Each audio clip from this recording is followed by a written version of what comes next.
बिस्मिल्लाहिर्रहमानिर्रहीम अल्लाहुम्मा सल्लि अला मुहम्मदिन व अला आलि मुहम्मदिन कमा सल्लैता अला इब्राहीम व अला आलि इब्राहीम इन्नका हमीदुम मजीद अल्लाहुम्मा बारिक अला मुहम्मदिन व अला आलि मुहम्मदिन कमा बारकता अला इब्राहीम व अला आलि इब्राहीम इन्नका हमीदुम मजीद। તફસીરુલ કુરાનના દર્શમાં આપણે ચાલી રહ્યા છીએ। સૂરે બકરાની 222 આયત સુધી આપણે તર્જુમા સાથે અરબી મતનનું અને તફસીર સાથે આપણે ઘણી બધી વસ્તુ સાંભળી ચૂક્યા સમજી ચૂક્યા છીએ। આજે ઇન્શાઅલ્લાહ આપણે એનાથી આગળ વધશું અલ્લાહની તૌફીકથી। ચલો શરૂ કરીએ છીએ। બિસ્મિલ્લાહિર્રહમાનિર્રહીમ। વલા તજઅલુલ્લાહ ઉર્ઝાતન લિઅયમાનિકુમ અન તબરુ વ તત્તકુ વ તુસ્લિહુ બૈનન નાસ વલ્લાહુ સમીઉન અલીમ।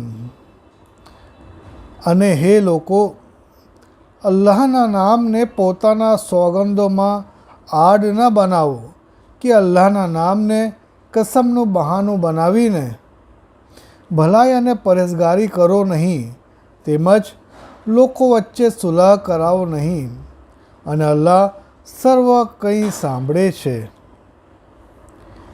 આપણે 223ની આયત સાંભળી અને તરજો પણ સાંભળ્યો, અને આયતના લીધે જે તફસીર ઓલમા ઇકરામે આપણે અહીંયા આપણા સુધી પહોંચાડી છે એની વિશે જાણીએ કે આયતમાં અલ્લાહ તાલા શું સમજાવવા ચાહે છે આપણાને। બિસ્મિલ્લાહિર્રહમાનિર્રહીમ।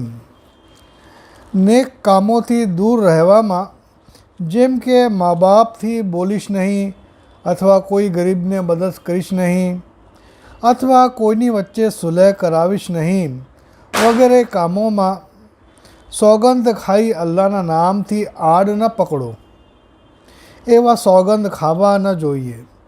છતાં જો કદાચ કોઈ એવા સોગંદ ખાઈ લે તો તેને તોડી નાખીને કફારો એટલે કે પ્રાયશ્ચિત આપવો વાજિબ છે। આ કફારનું વર્ણન 7મા સિપારાની શરૂઆતમાં ઇન્શાઅલ્લાહ આવશે। આગળ સમજીએ। એટલે સોગંદ ખાનારના સોગંદ અલ્લાહ તાલા સાંભળે છે, અને જો કોઈ અલ્લાહની મહત્તા અને તેના જલાલને નજર સમક્ષ રાખી સોગંદ ખાવાથી અટકી જાય તો અલ્લાહ તાલા તેની નિયતને પણ જાણે છે। તમારી કોઈ પણ જાહેરી કે ગુપ્ત વાત તેનાથી છુપી નથી, માટે દિલની નિયત તેમજ જીભની વાણી બંનેમાં અંકુશ રાખો।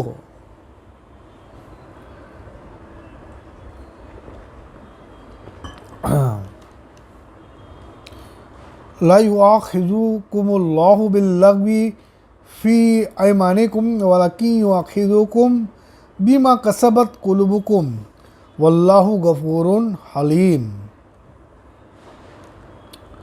અલ્લાહ તમારા સોગંદોમાંથી અજાણપણે બોલાયેલા જૂઠા સોગંદો પણ તમારી પકડ કરશે નહીં, પરંતુ તે જૂઠા સોગંદો પર તમારી પકડ કરશે જેનો તમારા દિલોમાં ઈરાદો કર્યો હતો, અને અલ્લાહ પણ ઘણો બક્ષનાર અને સહનશીલ છે। હારું, એની તફસીર જોઈએ। સોગંદના જે શબ્દો રિવાજ અને ટેવ પ્રમાણે અણધારી રીતે મોંમાંથી નીકળી જાય અને દિલમાં તદ્દન ઈરાદો પણ ન હોય, તો તેવા સોગંદોનો ગુનાહ છે કે કફારો કંઈ જ નથી। તેમજ ભૂતકાળના કોઈ બનાવ સંબંધી કોઈને ચોક્કસ ખાતરી હોય કે આ બનાવ આ પ્રમાણે જ બન્યો છે, અને તે વિશે સોગંદ ખાય પણ ખરી રીતે બનાવ તે પ્રમાણે ન હોય, તો એવા સોગંદમાં પણ કફારો અને ગુનાહ નથી, કારણ કે પોતાના ધારવા પ્રમાણે જૂઠ્ઠા સોગંદ ખાતો નથી। પરંતુ જો ભૂતકાળમાં કોઈ બનાવ સંબંધી જાણી જોઈને જૂઠ્ઠા સોગંદ ખાય તો ગુનાહ થશે। કફારો એમાં પણ નથી, માત્ર ભવિષ્યમાં કોઈ કામ કરવા કે ન કરવા બાબત ઈરાદાપૂર્વક સોગંદ ખાય અથવા દિલથી સોગંદ ખાવાનું વિચાર્યા વિના પણ સોગંદના શબ્દો ઈરાદાપૂર્વક બોલે તો તે સોગંદ પાડવા જરૂરી થશે. છતાં જો તે સોગંદ તોડી નાખે તો કફારો આપવો પડશે. લિલ્લઝીના યુલૂના મિન નિસાઇહિમ તરબ્બુસુ અરબઆતિ અશહુરિન ફઇન ફાઉ ફઇન્નલ્લાહ ગફૂરુર રહીમ. જે લોકો પોતાની સ્ત્રીઓ પાસે જવા વિશે સોગંદ ખાઈ બેસે તેઓ માટે 4 માસની મોહલત છે. પછી જો તેઓ આ મુદ્દતમાં સોગંદ તોડી મેળાપ કરી લે તો નિકાહ બાકી રહેશે અને અલ્લાહ ઘણો બક્ષનાર અને દયાળુ છે. કોઈએ સોગંદ ખાધા કે 4 માસ અથવા એથી વધુ મુદ્દત મારી સ્ત્રીને અડકીશ નહીં, અથવા મુદ્દત બતાવ્યા વિના એમ જ આવા સોગંદ ખાધા તો એને શરીયતમાં ઇલા કહેવાય છે. તેનો હુકમ એ છે કે 4 માસ દરમિયાન પત્નીને અડકી સોગંદ તોડી નાખે તો સ્ત્રી તેના નિકાહમાં રહેશે, પરંતુ સોગંદ તોડવાનો કફારો આપવો પડશે. અને જો પૂરા 4 માસ સુધી તેની પાસે ગયો નહીં તો ઓરતને તલાક બાઈન થઈ. તે પછી બંને રાજી ખુશીથી ફરી નિકાહ કરવા ઈચ્છે તો દુરુસ્ત છે. 4 માસથી ઓછી મુદ્દતના માટે એવા સોગંદ ખાય તો એ ઇલા નથી.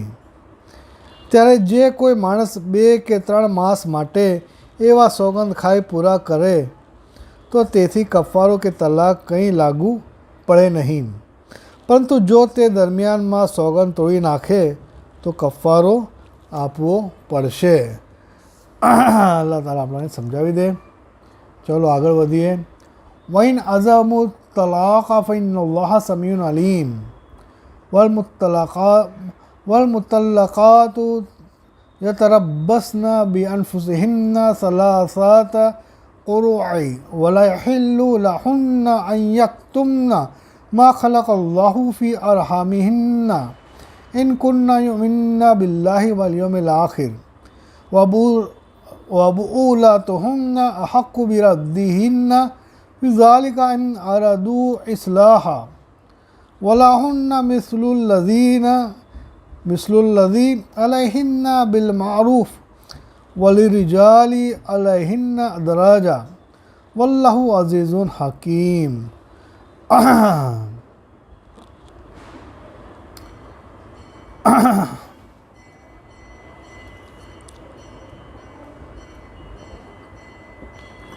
આપણે જે આયત સાંભળી તેનો તર્જુમો સમજી લઈએ.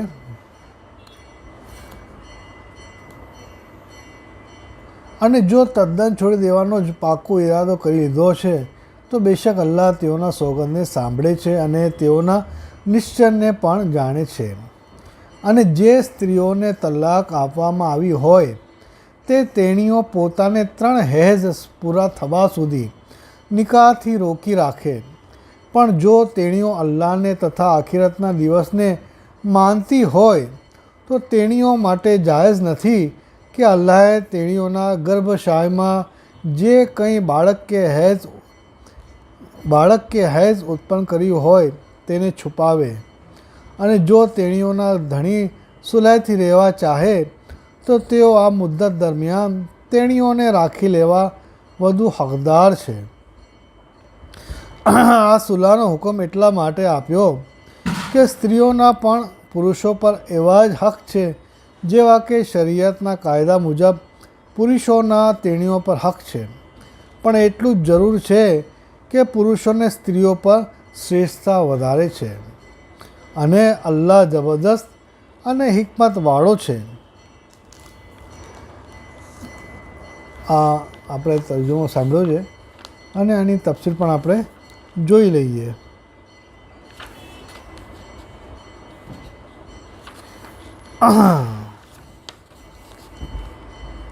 ગર્ભ હોવાના ખાતરી માટે સ્ત્રીને તલાક મળ્યા પછી 3 હેઝ પૂરા થતા સુધી તેના બીજા નિકાહ દુરુસ્ત નથી.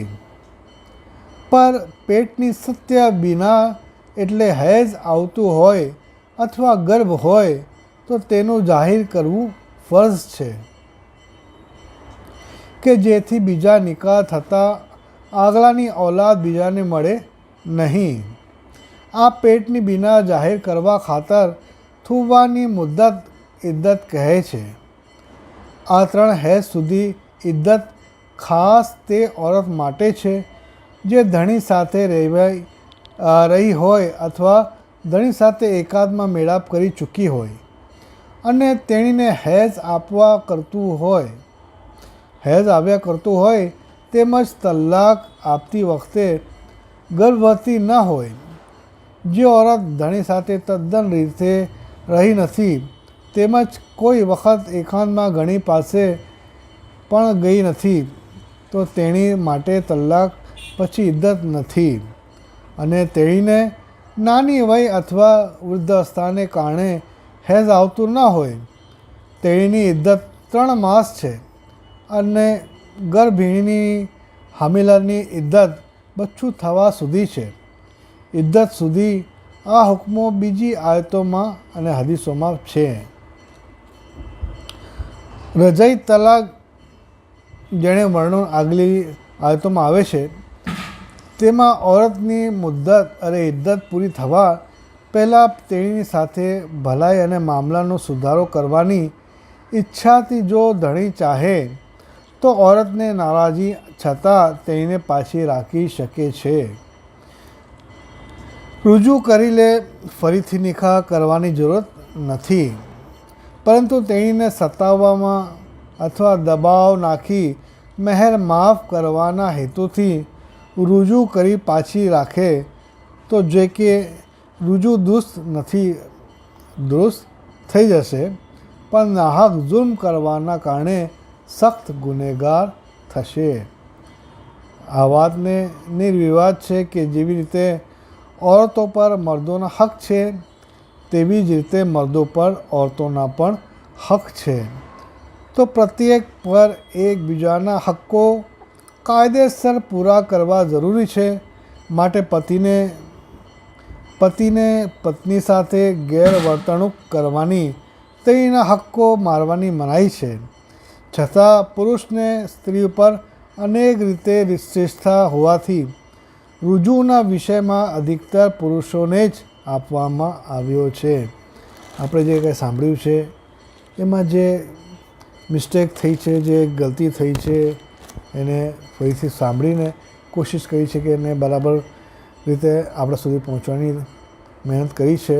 અલ્લાહ આપ સુધી સહી પહોંચવાની તોફીક અતા ફરમાવે, સમજવાની તોફીક અતા ફરમાવે અને આ હિસાબે આપણી જિંદગી ગુજારવાની અને બીજા સુધી પહોંચાડીને એમને પણ અલ્લાહના હુકમ પર ચાલવાની તરગીબ આપીને અલ્લાહ તાલા અલ્લાહના હુકમો અને હજૂર સલ્લલ્લાહુ અલૈહિ વસલ્લમના સુન્નત પર અને શરીયત પર ચાલવાની તૌફીક અતા ફરમાવે. સુબ્હાનલ્લાહ વ હમ્દિહી સુબ્હાનકલ્લાહુમ્મા હમ્દિકા વ નશહદુ લા ઇલાહા ઇલ્લા અંતા વ નસ્તગફિરુકા વ નતુબુ ઇલૈક. સુબ્હાન રબ્બિકા રબ્બિલ ઇઝ્ઝતિ અમ્મા યસિફૂન વસ્સલામુન અલલ મુરસલીન વલ્હમ્દુલિલ્લાહિ રબ્બિલ આલમીન. આમીન યા રબ્બલ આલમીન.